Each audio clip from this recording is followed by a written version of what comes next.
بسم اللہ الرحمن الرحیم۔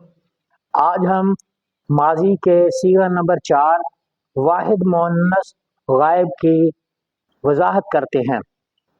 فعالت صیغہ واحد مؤنث غائب ہے، اس میں جو آخری حرف ہے وہ تا ساکنہ ہے۔ یہ تا ساکنہ واحد مؤنث غائب کی علامت ہے۔ کبھی اس کا فاعل جو ہوتا ہے وہ ہیا چھپا ہوتا ہے اور کبھی اس کا فاعل اس میں ظاہر ہوتا ہے۔ جب اس کا فاعل اس میں ظاہر ہو تو اس پر ضمہ آئے گا، رفع آئے گا۔ اگر فاعل واحد ہو تب بھی فعل واحد ہی رہے گا، فاعل تثنیہ ہو فعل تب بھی واحد رہے گا، فاعل جمع ہو فعل تب بھی واحد رہے گا۔ اور یہ بات یاد رکھی جائے، یہ جو تا ساکنہ ہے یہ علامت تانیث ہے۔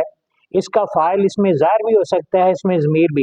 جب فاعل اس میں ضمیر ہوگی تو وہ ہیا ہوگی، جس طرح مذکر میں ہوا فاعل ضمیر مستتر ہوتا ہے، اسی طرح اس صیغے میں ہیا فاعل ہوگی۔ اور یہ جو تا ساکنہ ہے کبھی یہ تا متحرک بھی ہو جاتی ہے لیکن عارضی طور پر ہوتی ہے، اور وہ جو حرکت ہے وہ کسرہ ہوتی ہے۔ جب اس صیغہ واحد مؤنث غائب کے بعد الف لام والا کلمہ ہو تو اس وقت تا کے نیچے کسرہ آتا ہے، جیسے فعالت المرأۃ، یہ اصل میں ہے فعالت، آگے المرأۃ الف لام والا کلمہ آ رہا ہے تو الف لام کو پڑھنے کی وجہ سے اس قاعدے کے پیش نظر اذا حرک بالکسر، جب بھی ساکن کو حرکت دی جاتی ہے تو زیادہ تر وہ کسرہ ہی دی جاتی ہے۔ تو اب جو فعالت تھا تا ساکنہ کو کسرہ عارضی آ گیا تو فعالت المرأۃ ہو گیا۔ تو یہ جو تا ساکنہ ہے یہ مؤنث کی علامت ہے، اسے سمجھ لیا جائے۔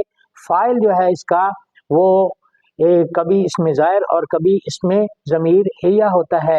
اور یہ بات یاد رکھی جائے کہ جب اس صیغے کے اردو میں یہ لفظ ہو اس ایک عورت یا وہ ایک عورت یا ایک زینب، دو زینب، سب زینب، تو صیغہ واحد مؤنث غائب ہی استعمال ہوگا۔ یہ عربی بنانے کا آسان ترین طریقہ ہے۔